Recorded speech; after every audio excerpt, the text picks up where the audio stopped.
one news article this morning which relates to the Bible Prophecies and is pointing to the nearing start of the 7-year tribulation period.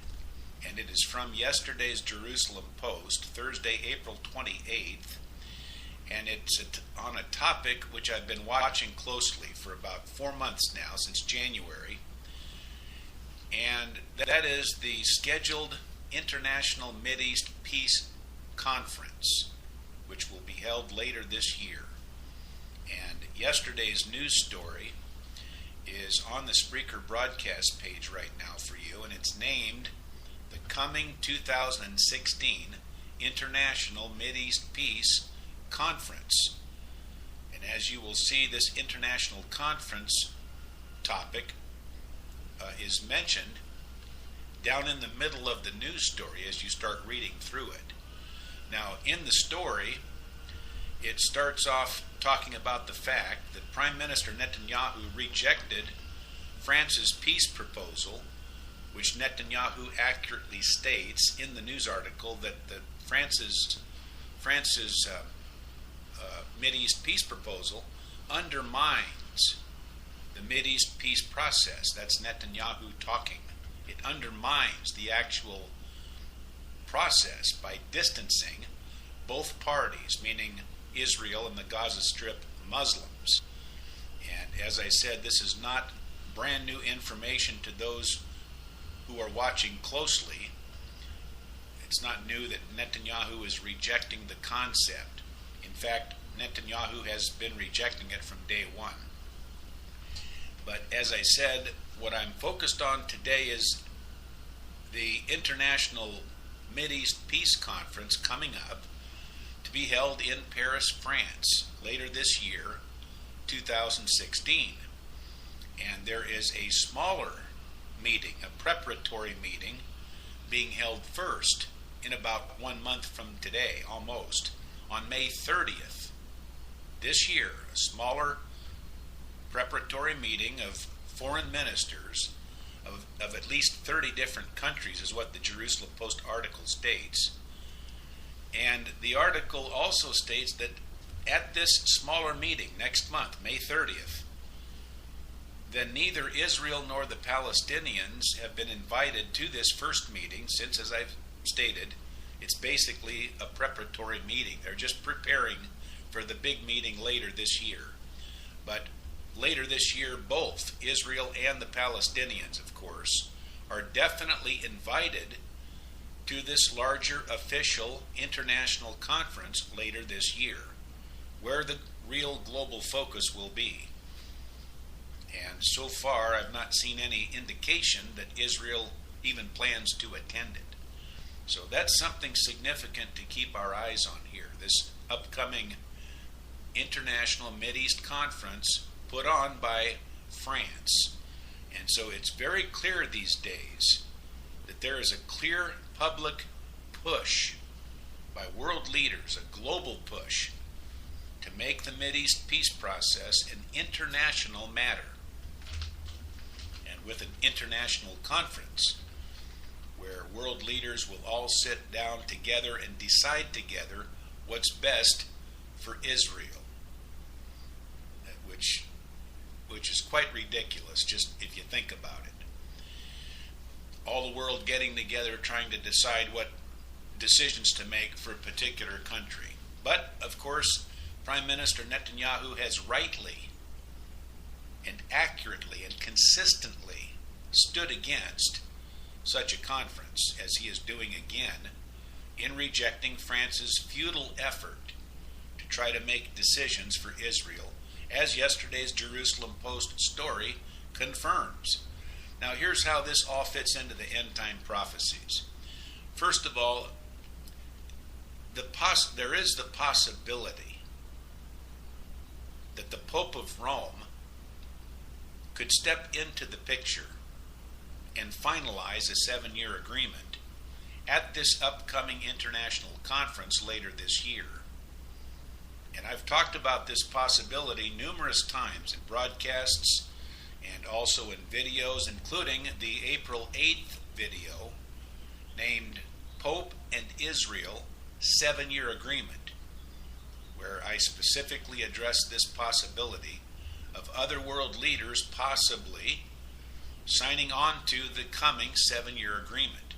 However, as I've also emphasized many times at the site, in the books, and in videos, and in live broadcasts numerous times, that the number one key for God's people, the body of Christ, to stay alert to, according to Daniel chapter 9, verse 27, is when the Pope of Rome and Israel wind up shaking hands together on a 7-year agreement, regardless of who else might also be signing on to it.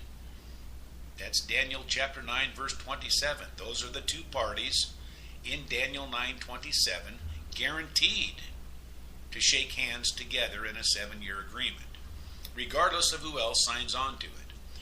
Now again, could this upcoming International Mideast Peace Conference in France be the actual signing? That's not a concrete fact just yet. Or could the upcoming 2016 conference, could it be a springboard for the signing to take place afterwards, even possibly in 2017? It's very possible that this is somehow a springboard. Now, here's another angle on all of this in terms of the upcoming Mideast Peace Conference later this year, which is a proven pattern. Let me talk about something here. There's a proven pattern of the popes of Rome, which is that when there is a huge global event, or for example, the world leaders have huge momentum in coming together on some world issue, then the popes of Rome have the proven pattern through history to barge right in and take charge in the forefront, even if they're not invited. And of course, when the world's number one icon, the Pope, walks into the room, everything else suddenly takes a back seat to the Pope's presence. And then the spotlight immediately begins shining on him. It's like an analogy, for example, whenever a huge parade develops with the world's great applause and fanfare at the parade, well, the Pope's pattern is to jump right up into the forefront of the parade and then lead the parade and collect all of the attention and applause for themselves, the popes, over the years. As a matter of fact, they did this quickly, this pattern of jumping into the middle of things. The popes did this quickly. This is an example. After Israel was reborn as a nation in 1948, then the popes pushed themselves right into the Mideast peace efforts by other world leaders who were already in a global momentum discussing the Mideast peace problems. And the popes have now been a loud voice in the middle of the Mideast negotiations ever since, making the Pope's voice heard. And this is exactly what is eventually going to take place, according to Daniel chapter 9, verse 27, which foretells that Antichrist will eventually flex his unmatched world clout. I'm talking about the Pope of Rome.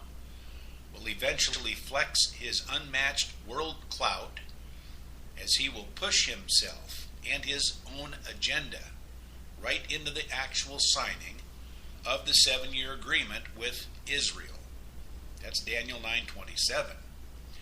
Now here's another example of the Pope's patterns over the history of barging into a matter, which is most recently the example when the global climate agenda gained real momentum in 2014 and 2015, and it was starting to become a real controversial and talked about thing in 2014, 2015.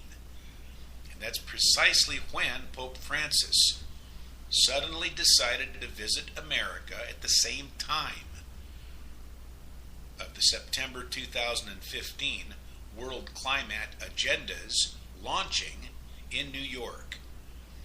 And so naturally, the climate agenda leaders automatically invited Pope Francis into the 2015 World Conference, since the Pope had decided to visit Philadelphia at the same time, the city of brotherly love.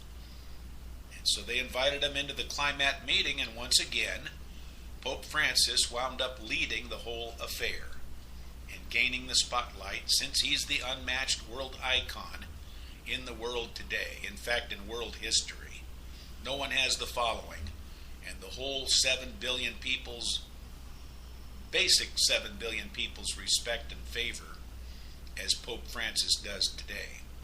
And of course, at the same time, in September 2015, I'm still speaking about, we Americans also witnessed Antichrist himself in September 2015, having literally snaking his way right into the United States Congress itself during that same time frame, as our government politicians, many of whom are Catholic, gave him great applause and fanfare, even weeping tears of gratitude to be in the Pope's presence. And so back to the prime topic today, which is that at this upcoming International Peace Conference later this year, which will definitely have the global spotlight one way or another, then it is conceivable that Daniel chapter 9 verse 27's 7-year agreement could be orchestrated. It's conceivable that it could be orchestrated by the Pope of Rome and Israel. So this is a significant development for its prophetic possibilities, which is why I'm talking about it, to keep you alert to it. Now, in the numerous news articles I've read over the months, I've not found any indication just yet that Pope Francis is invited, or even that he will attend the international conference later this year. I'm watching like a hawk. I've not seen that just yet, but I will inform you, as I always do, immediately, as long as this global microphone stays on, of course.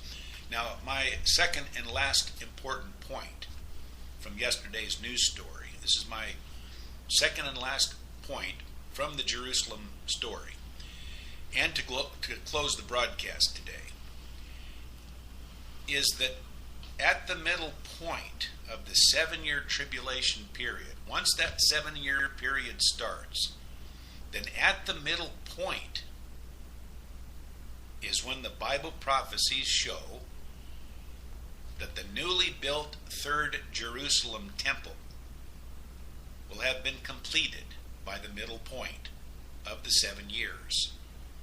And so it is at this mid-7-year point when the Pope of Rome, Antichrist, will take his seat in the newly built temple, as 2 Thessalonians chapter 2 verse 4 states, and the Pope will make the city of Jerusalem at that middle point, and he'll even make the outer court of the third temple to be an internationally recognized location, being Jerusalem and the newly built temple at the midpoint of the 7 years. Internationally recognized. He'll open it up. It'll be like Disneyland for the whole world to, whoever wants to, just go right into the temple in Jerusalem. And the Pope will allow Jerusalem and the third temple, at least the outer court of the third temple, to be trampled underfoot during the final 3.5 years by the Gentiles, being the rebellious and evil-minded people of the world at that point, during the final 3.5 years. And so everything I just said about the internationally recognized temple is found in numerous prophecies, particularly Revelation chapter 11, the first 2 verses of Revelation chapter 11. An internationally recognized location in Jerusalem, and particularly the outer court of the newly built third temple in Jerusalem. And so the global push global push which this generation is witnessing right now to make the Temple Mount and Israel an international matter does fit right into what is foretold to actually take place at the middle point of the 7-year tribulation period, which is not far away at this point. And also, everything I've talked about today in the whole broadcast is also emphasizing the nearness of the actual start of the 7-year tribulation period, the actual start. And with the next potential timing for it to start being this year, potentially, even possibly later this year in the Mideast Peace Conference, as I've talked about today. So we will find out in a few months whether or not the axe will be laid to the root in this generation in 2016.